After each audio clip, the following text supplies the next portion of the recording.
I've got Lexi with me here today. We're going to talk about a really unique problem that some people struggle with in their backswing. And it's basically just losing your inclination to the ground or changing your posture. And what it can cause is a lot of inconsistency with contact. It can shift your club path. You might see some directional issues with this. So we'll talk about, if this is your problem, a quick way to identify it and then an easy way to fix it. Awesome.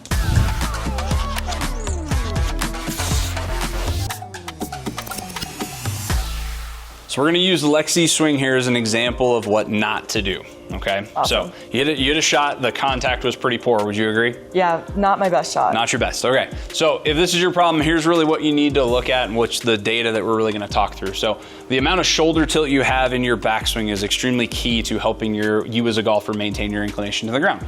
The way that it should work is the tour average at address is you're gonna have your shoulders tilted 8 degrees to the right for a right-handed player, and then your shoulders start to move leftward in the backswing. So you go from 8 degrees right to 24 degrees right to 35 to 37 at the top of your backswing.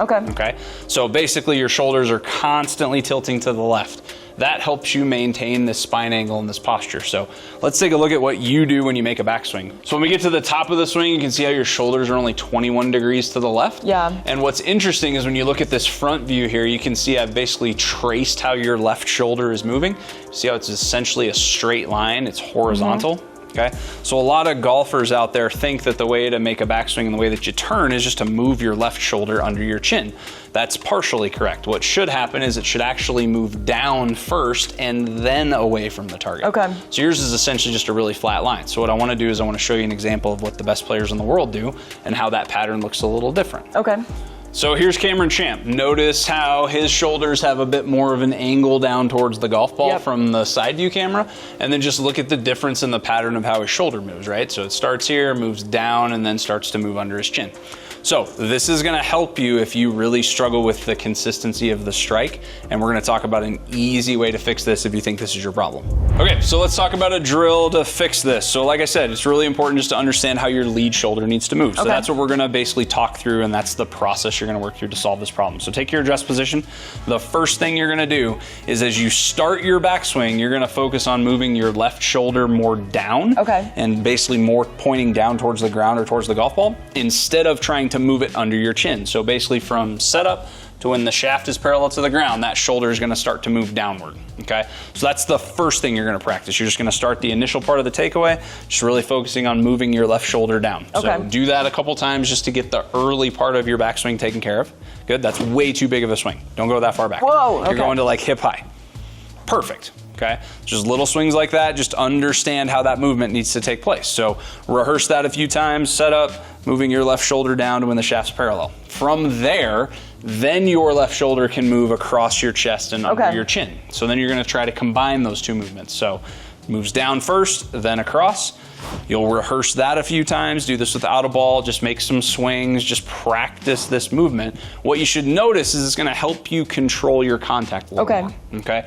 One really good way to monitor this would be grab your iPhone camera, grab a friend, have them stand behind you and film from down the line, just like we do when we're giving lessons.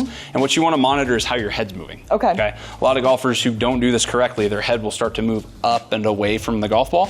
If you're doing this right, your head should basically stay in essentially the same circle where it started. Okay, it's okay if it moves a teeny tiny bit, but you're just trying to prevent that changing the inclination to the ground. So let's do this with a golf ball. I want you to go super slow, but chip a couple out there, just trying to practice that feel of getting your left shoulder to move down and then moving underneath your chin.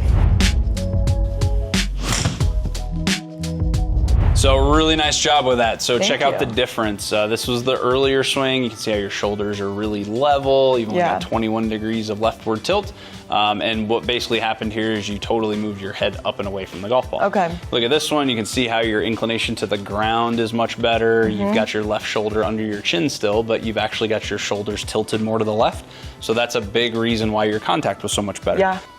So now we switch to the front view, and I want you to just see the difference in how your shoulder moves. So again, from before, very, very flat. It's essentially a straight line. Now you've got this little fish hook over here. Okay, so that's exactly what you want. You can see how it moves down first and then moves away from the target. That is picture perfect. That's exactly how you want to move your lead shoulder in the backswing if you're struggling with contact. That's what the best golfers in the world do. That's what you need to do. And that's how data can help you swing better and hit the ball more consistently. So really nice job, Lexi. Thank you.